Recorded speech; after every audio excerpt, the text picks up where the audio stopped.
तो चलिए अब अपन सिद्धांत प्रवेश का भाग 2 का पाठ 9 पढ़ते हैं।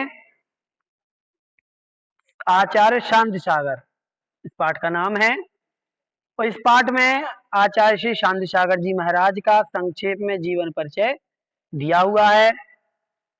ये शांति सागर जी महाराज जो एक नवीन, जो वर्तमान की जो आचार्य परंपरा, मुनिराजियों की परंपरा चल रही है, उसके मुख्य सूत्रधार हैं। बहुत ही तपस्वी सम्राट रहे हैं अपने जीवन के। उनके उनके बाद और भी आचार्य हुए हैं जो महान तपस्वी रहे, लेकिन ये आचार्य शांति सागर जी महाराज ने जिन परिस्थितियों में अपने मुनिपना को रखा है और तपस्या की, वो एक अद्भुत समय था, इसलिए ये जग प्रसिद्ध हो गए। तो चलिए चलते हैं।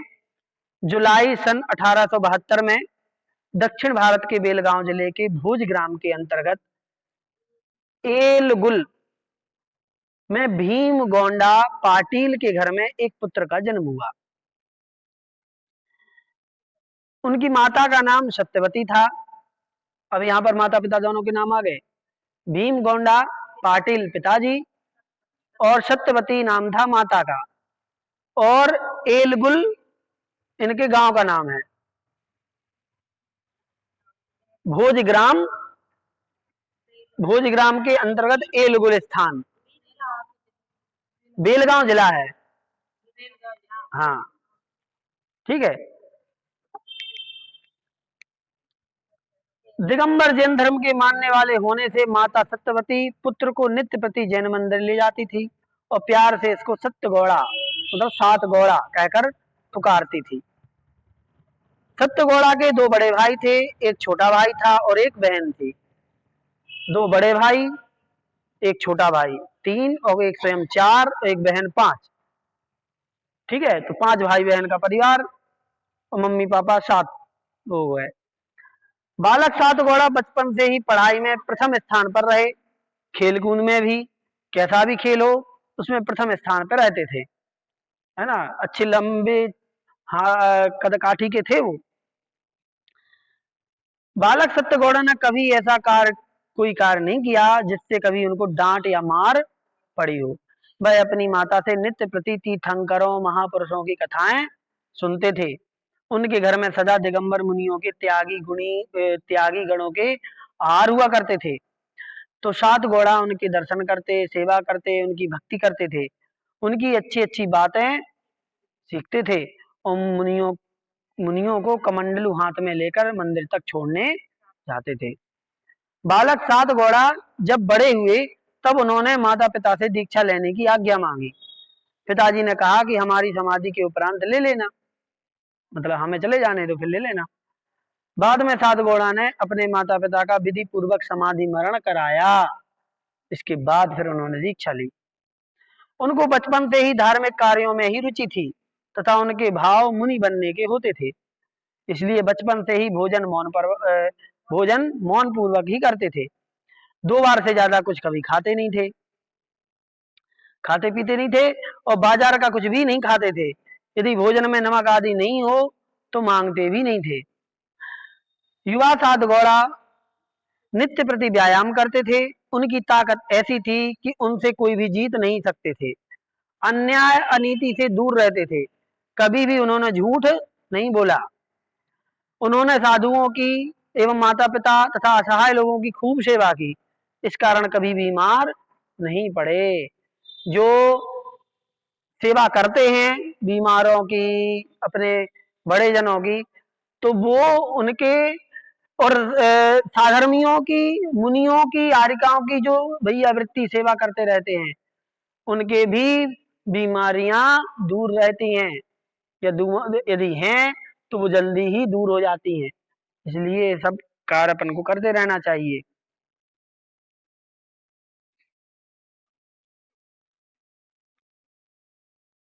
तो उन्होंने खूब सेवा की, इसलिए कभी बीमार नहीं पड़े। सोचो, उन्होंने लड़ना झगड़ना तो सीखा ही नहीं था, कभी भी माता पिता व बड़ों के आदेश को टालते नहीं थे। कोई भी कार्य करते तो माता पिता से पूछकर करते थे। सात घोड़ा पशु पक्षी पर बहुत प्रेम रखते थे। उनके खेत में पक्षी या जानवर आ जाते तो वह भगाते नहीं थे। बताओ, खेत में पक्षी जानवर आ जाते थे तो भगाते नहीं थे, उनको देखते रहते थे, वो खुश होते थे कि भाव है, अच्छा है, पशु आ रहा है, खा रहा है। उन पक्षियों के लिए पानी भर कर रखते थे कि लो खाओ भी और पानी भी पियो, सब इंतजाम। आसपास के खेत वाले पक्षियों को पशुओं को भगाते थे तो वो इनके खेत में आ जाते थे, फिर भी वह नाराज नहीं होते थे। लेकिन जब फसल कटती और अनाज घर आता तो अन्य लोगों से ज्यादा आता था। देखो चमत्कार होता था, मतलब है। इस प्रकार से उदासीन रहकर उन्होंने 43 वर्ष की उम्र में सन 1915 में, कब, हाँ मतलब कितने बड़े होकर के दीक्षा ली, 1915 में 43 वर्ष की उम्र में, 43 क्षुल्लक दीक्षा ली। उनका नाम शांति सागर रखा गया।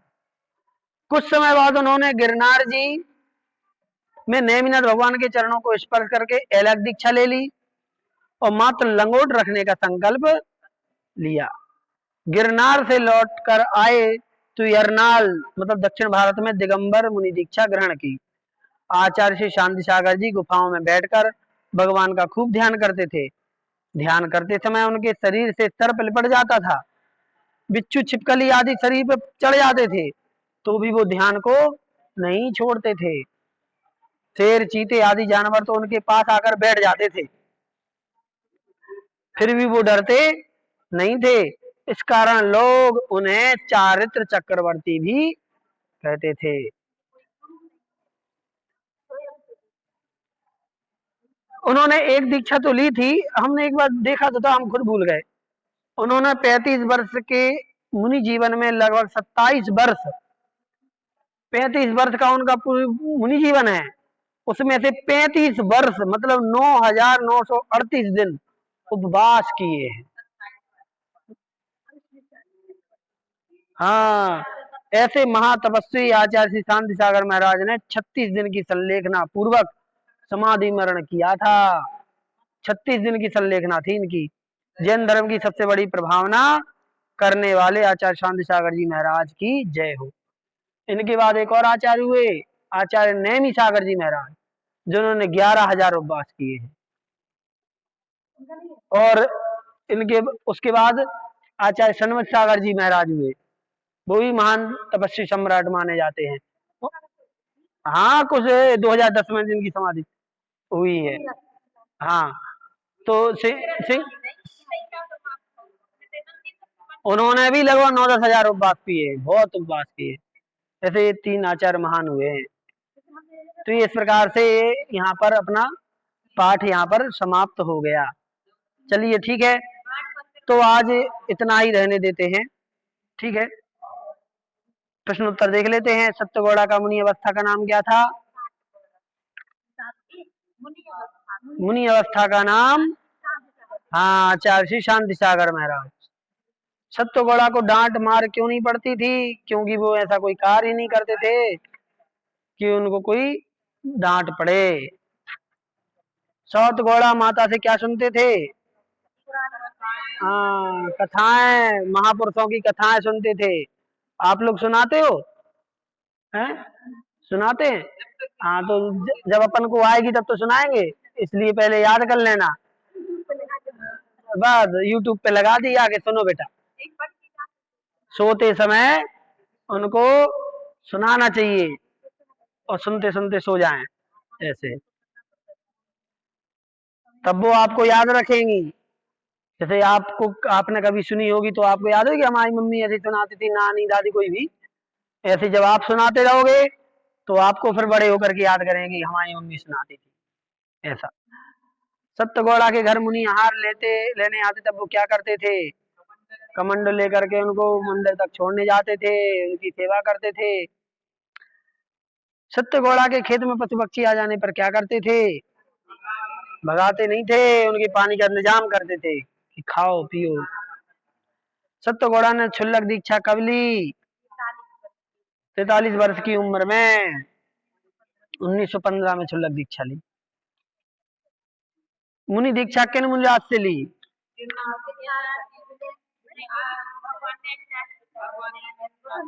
हाँ, मुनि दीक्षा ग्रहण कर ली।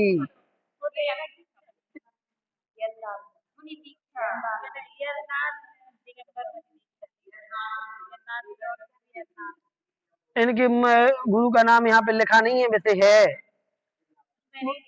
हमने आपको पहले बताया था, हम भी भूल गए हैं। चलो देख, अब इसको ढूंढ करके फिर से बताएंगे। मुनि दीक्षा के तो नहीं है। शांत सागर जी महाराज ने कितने वर्ष उपवास किए? 27 वर्ष उपवास किए। ठीक है, चलिए आज की क्लास यहीं पे समाप्त करते हैं। जिनवाणी स्थिति कर लें और इसके बाद फिर जो कुछ यदि पूछना हो तो पूछिए। बोधि समाधि परिणाम शुद्धि स्वात्मोपलब्धि शिव सौख्य सिद्धि चिंतामणिम चिंतित वस्तु दाने त्वां वंदे मानस्य ममास्ते भी नवर्ण कर्म पढ़े।